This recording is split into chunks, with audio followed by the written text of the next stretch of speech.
Hello बच्चों, आप सब कैसे हो? होप है आप सब अच्छे होंगे। हाँ जी बच्चे, पिछले पूरे अप्रैल मंथ में और मई हाफ में हमने अपना सिलेबस किया था, जिसके अंदर हमने सुनहरी धूप के 5 चैप्टर कर लिए हैं और ग्रामर के हमने 5 चैप्टर कर लिए हैं। तो अब हमारा जो मई का सिलेबस है उसके अंदर सिर्फ एक ही चैप्टर रहता है, क्रिया और काल। वो मैं आपको बाद में करवाऊंगी। आज मैं आपको दोहराई करवाने जा रही हूँ और वो है एक वर्कशीट, आपका चैप्टर 1। एक तरह का आपका छोटा सा टेस्ट है, वर्कशीट की फॉर्म में मैं आपको व्हाट्सएप पर भेज दूँगी। तो प्लीज़ आप उस वर्कशीट को करके सभी बच्चे 5A के और 5B के सभी बच्चे मुझे रिस्पॉन्स देंगे कि उस वर्कशीट में आपने क्या क्या किया है, कितना लिखा है, और उस वर्कशीट के मैं आपको मार्क्स भी दूंगी। तो मेरी तरफ से ये एक तरह का टेस्ट है, आपने चीटिंग बिल्कुल नहीं करनी। अपनी ईमानदारी के साथ आपने सब पूरा का पूरा आंसर अच्छे से अच्छे देने हैं, बढ़िया देने हैं, और जितने छोटे हो सकें उतने छोटे आपने आंसर देने हैं। तो सब इसमें मैंने आपको वर्कशीट के अंदर सबसे पहले मैंने आपको दिया है पद्यांश। पद्यांश क्या होता है? पद्यांश का मतलब होता है पोएम का एक छोटा सा स्टैंजा। पद्यांश का अर्थ होता है एक छोटा सा पोएम का स्टैंजा, उसी के अंदर से आपको क्वेश्चंस ढूंढने हैं। मे बी उसमें ग्रामर का थोड़ा बहुत वर्क भी आ जाता है, लाइक मैंने आपको वचन बदलों का एक आधा वर्ड दे दिया, लिंग बदलों का दे दिया, पर्यायवाची दे दिया, विलोम शब्द दे दिया। तो ये सारे आपके क्या होते हैं, व्याकरण के पार्ट भी होते हैं इसके अंदर। तो मैंने काफ़ी सारी कोशिश की है कि आपको अच्छे से अच्छी वर्कशीट बना के दूं। तो प्लीज़ आप सभी बच्चे इसको सॉल्व करके मुझे वापस व्हाट्सएप पे मैसेज करोगे, इसका मुझे सेंड करोगे और मैं आपको चेक करके बताऊंगी कि आपके कितने इसके मार्क्स हैं। हाँ जी बच्चे, इसमें मैं सबसे पहले वर्कशीट को मैं आपके सामने डिफ़ाइन भी कर रही हूँ कि इसका क्या क्या आना चाहिए, कैसे आना चाहिए।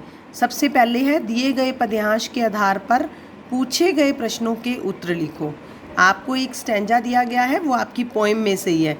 गुण बड़े एक से एक प्रखर है छिपे मानवों के भीतर, मेहंदी में जैसी लाली हो वर्तिका बीच उजियाली हो, बत्ती जो नहीं जलाता है रोशनी नहीं वह पाता है। तो ये मैंने आपको बहुत अच्छे से समझाया हुआ है। तो सबसे पहला इसका प्रश्न क्या है, मानव के भीतर क्या छिपा हुआ है। मानव के भीतर क्या छिपा हुआ है, ये आपका फर्स्ट क्वेश्चन है, जो कि सबसे पहले वाली लाइन के अंदर आंसर है कि प्रखर गुण। गुण बड़े एक से एक प्रखर, प्रखर मीन्स तेज, है छिपे मानवों के भीतर। दूसरा इसका क्वेश्चन है मेहंदी में क्या छिपा है। मेहंदी में जैसे लाली हो, तो मेहंदी में क्या छिपा है, इसका आंसर आप बहुत अच्छे से समझ गए होंगे। रोशनी कब होती है।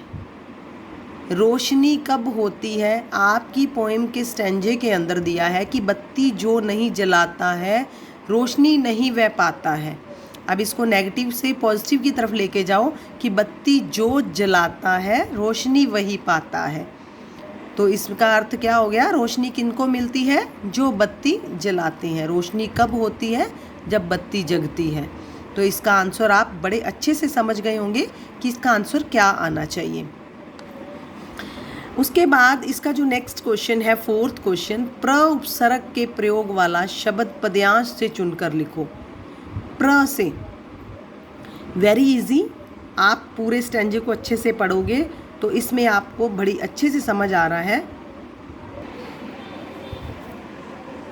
इस बड़े अच्छे से समझ आ रहा है कि प्र का इसके अंदर कहाँ उपसर्ग दिया हुआ है।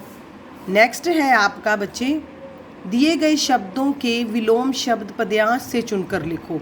आपको 3 वर्ड दिए गए हैं जिसको आपने विलोम शब्द, इनके उल्टे अर्थ बताने हैं, लाइक दोष, बाहर, अंधेरा। अब दोष क्या है, आपकी पोएम के अंदर ही आ जाएगा। बाहर, अंदर, वही इसके सेम आ जाएगा। अंधेरा, उजाला, दोष, गुण, इस तरीके से आपकी पोएम के अंदर ही आपको ये मिलेंगे। नेक्स्ट है आपका, हाँ जी बच्चे, आपका जो आगे वाला पार्ट है, नीचे दिए गए शब्दों को उनके अर्थों से मिलाओ। अब पहला शब्द आपको क्या दिया गया है? विपत्ति। दूसरा क्या है? पाँव। तीसरा क्या है? पर्वत। चौथा क्या है? रोशनी। पांचवा क्या है? धीरज। और छठा क्या है? राह। तो इधर इनके अर्थ बताए गए हैं, प्रकाश, धैर्य, रास्ता, मुसीबत, पैर, पहाड़। तो अब आपने इनको इनके साथ मैच करना है। हाँ जी बच्चे, दिए गए शब्दों को उनके अर्थों से मिलाओ। ये मैंने पूरे शब्द पढ़ दिए हैं। अब अर्थ इधर प्रकाश, धैर्य, रास्ता, मुसीबत, पैर, पहाड़। तो आपने क्या करना है? विपत्ति को मुसीबत से मैच करेंगे, पाँव को पैर से, पर्वत को पहाड़ से, रोशनी को प्रकाश से, धीरज को धैर्य और राह को रास्ता से। इस तरीके से आप शब्दों को उनके अर्थों से मिलाएंगे ताकि आप इनको अच्छे से अपना काम कंप्लीट कर सकें। हाँ जी बच्चे, इसके अंदर आपका छठा क्वेश्चन भी आएगा कि वाक्यों में प्रयोग करो। वो आपको मैं अलग से 2-3 इसके वर्ड्स दे दूंगी जिसने आपने खुद से वाक्य बनाने हैं। 7th इसका क्वेश्चन है तुकांत। तुकांत का मतलब होता है सेम, समान लय वाले शब्द।